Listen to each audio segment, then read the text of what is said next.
নিকাশি নালার উপর বেআইনি নির্মাণ আর নালার উপরে তৈরি হচ্ছে ক্লাব ঘর। মেদিনীপুর শহরের ছবি, রবীন্দ্রনগরের ঘটনা। পুরসভায় অভিযোগ জানানো হয়েছে, কিন্তু কোনো লাভ হয়নি। স্থানীয়রা বিক্ষোভ দেখাচ্ছেন। অভিযোগ জেনেও নিশ্চুপ পুরসভা। কেন নিশ্চুপ পুরসভা? কোনো কম্পালশন কি তাদেরও কাজ করছে? মেদিনীপুর শহরের এই ঘটনা কেন?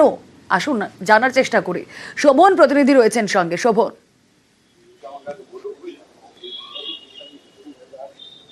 দেখো রুমেলা, যে মেদিনীপুর শহরের একটি দীর্ঘদিনের সমস্যা হচ্ছে এই নিকাশি সমস্যা, এবং আমরা বিভিন্ন সময় দেখেছি এই নিকাশি সমস্যা সমাধানের জন্য বিভিন্ন পদক্ষেপ গ্রহণ করে মেদিনীপুর পৌরসভা। কিন্তু এক্ষেত্রে দেখা গেল মেদিনীপুর পৌরসভার অন্তর্গত 6 নম্বর ওয়ার্ডের রবীন্দ্রনগর এলাকায় মহানালার উপরে, পৌরসভার যে মহানালা, সেই মহানালার উপরেই কিন্তু অবৈধ নির্মাণ, অর্থাৎ একটি ক্লাব ঘর গড়িয়ে উঠেছে এবং সেই ক্লাব ঘরটি দীর্ঘদিন ধরে, প্রায় বিগত 6 মাস ধরে এই ক্লাব ঘরটি কনস্ট্রাকশন করে গড়ে উঠেছে এবং তারই কিন্তু প্রশ্ন তুলতে শুরু করেছে মেদিনীপুর শহরের মানুষ।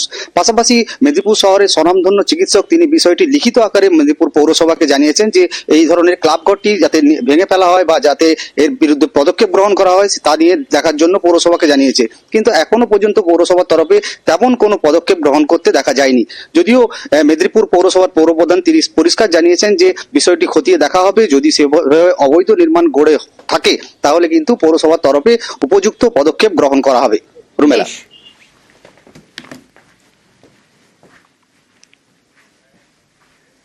বানারহাটের ছবি দেখাবো। নিউজ 18 বাংলার খবরের জের, ক্ষতিগ্রস্ত নিকাশি নালার কাজ। ফলক বসিয়ে শুরু হলো নালা সারাইয়ের কাজ। 30শে ডিসেম্বর বানারহাটের নিকাশি নালার খবর দেখাই আমরা নিউজ 18 বাংলা। নিকাশি নালা নিয়ে রাজনৈতিক চাপানোতো শুরু হয়ে যায়। সাঁকোয়াঝোড়ায় নিম্নমানের কাজের অভিযোগ, প্রতিবাদ করায় থানায় মিথ্যে মামলা বলে অভিযোগ শুরু হয় রাজনৈতিক চাপানোতো। কথা বলবো, আমাদের প্রতিনিধি রকি চৌধুরী রয়েছেন সঙ্গে। রকি,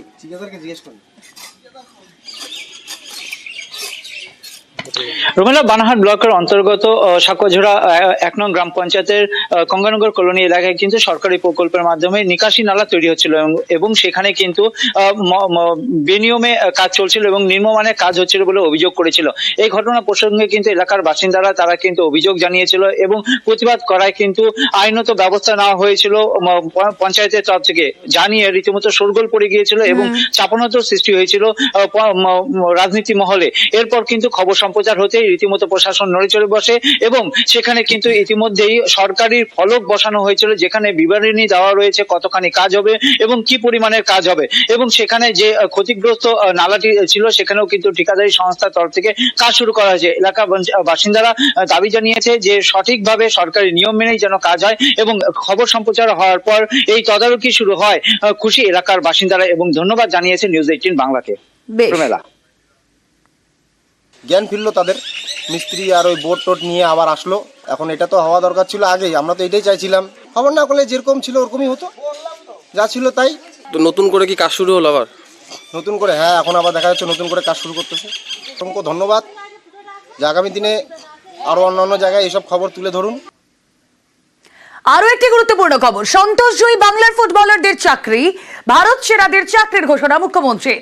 নবান্নে সন্তোষজয়ী দলকে সংবর্ধনা মমতা। ঠিক কি বললেন মমতা বন্দ্যোপাধ্যায় আজ? আর সন্তোষজয়ী বাংলার ফুটবলাররা তারাই বা কিভাবে নিলেন মুখ্যমন্ত্রীর এই ঘোষণাকে? কতটা আনন্দিত তারা জানাবেন। ইরন রয় বর্মন রয়েছেন সঙ্গে।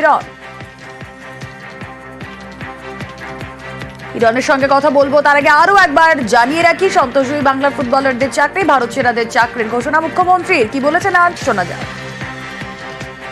যারা খেলায় অংশগ্রহণ করেছে এবং বাংলার জন্য সম্মান নিয়ে এসছে, স্পোর্টস ডিপার্টমেন্টে একটা এদের চাকরি দেওয়ার ব্যবস্থা করা হোক। যেটা ওরা যেখানে ট্রেনিং নেবে, যেখানে খেলবে, সেটাই কিন্তু ওদের অ্যাটেন্ডেন্সের জায়গা।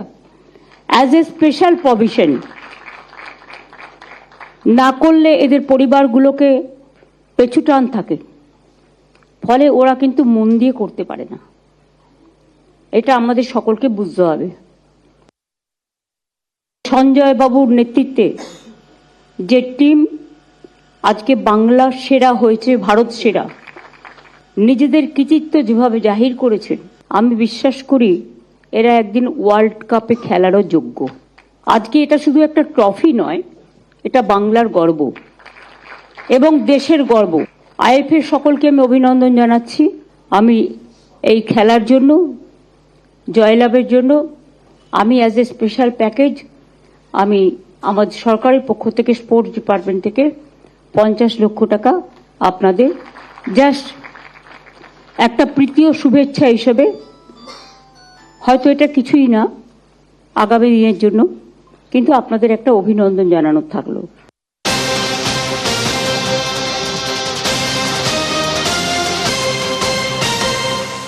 সন্তোষজয়ী বাংলার ফুটবলারদের চাকরি যে ঘোষণা করেছেন মুখ্যমন্ত্রী মমতা বন্দ্যোপাধ্যায়, কথা বলবো, আমাদের প্রতিনিধি ইরন রয় বর্মন রয়েছেন সঙ্গে। ইরন, একদমই দেখো, দল নবান্নে গিয়ে মমতা বন্দ্যোপাধ্যায়ের সঙ্গে সাক্ষাৎ করেন এবং সেখানে সেই সাক্ষাতে মমতা বন্দ্যোপাধ্যায় প্রথমে প্রত্যেককে শুভেচ্ছা জানান এবং তার পাশাপাশি গোটা দলকে তিনি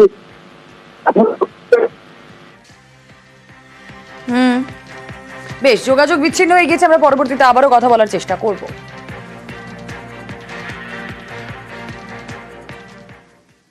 আরো একটি গুরুত্বপূর্ণ খবর আপনাদেরকে দিয়ে রাখবো। দেশ জুড়ে বিএসএনএল পরিষেবা ব্যাহত, নেটওয়ার্কের সমস্যায় বিএসএনএল গ্রাহকরা, নেটওয়ার্ক সমস্যায় ব্যাহত মোবাইল পরিষেবা। 31শে ডিসেম্বর থেকে ব্যাহত বিএসএনএল পরিষেবা। সমস্যার কথা স্বীকার বিএসএনএল কর্তৃপক্ষের, কিন্তু কেন এই সমস্যা? রৌনক প্রতিনিধি রয়েছেন সঙ্গে। রৌনক, দেখো, একেবারে 31শে ডিসেম্বর রাতের পর থেকে বিএসএনএল এর গ্রাহকদের কিন্তু এই সমস্যার সম্মুখীন হচ্ছে।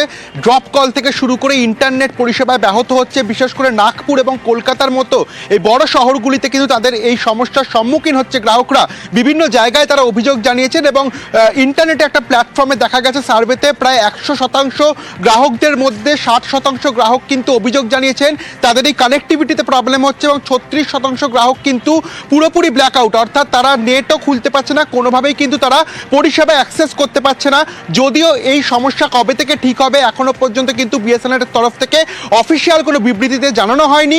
কাস্টমার কেয়ারে একাধিকবার ফোন করলে বলা হচ্ছে যে ঠিক হয়ে যাবে, কিন্তু 31 তারিখের পর থেকেই একাধিক অভিযোগ বিভিন্ন গ্রাহকের কাছ থেকে জানা গিয়েছে যে মানে এই পরিষেবা ব্যাহত হওয়ার নেপথ্যে কারণটা কি?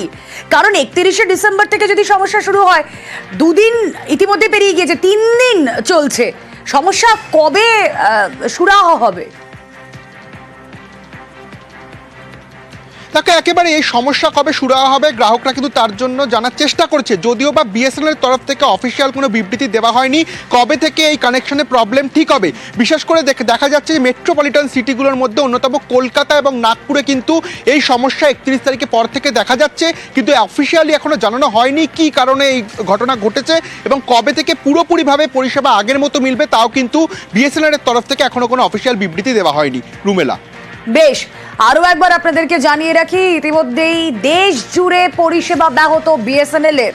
নেটওয়ার্কের সমস্যায় বিএসএনএল গ্রাহকরা, নির্দিষ্ট করে কেন এই পরিষেবা ব্যাহত হওয়া তা এখনো পর্যন্ত জানা যায়নি। তবে নেটওয়ার্কের সমস্যায় বিএসএনএল গ্রাহকরা এবং 31শে ডিসেম্বর থেকে ব্যাহত বিএসএনএল পরিষেবা, সমস্যার কথা ইতিমধ্যেই বিএসএনএল কর্তৃপক্ষ স্বীকার করে নিয়েছেন এবং কত দ্রুত এই পরিষেবাকে সচল করা যায় সেদিকে তারা নজর দিচ্ছেন। গোটা দেশ জুড়ে বিএসএনএল নেটওয়ার্কের এই যে সমস্যার কথা তা স্বীকার করে নিয়েছে কর্তৃপক্ষ।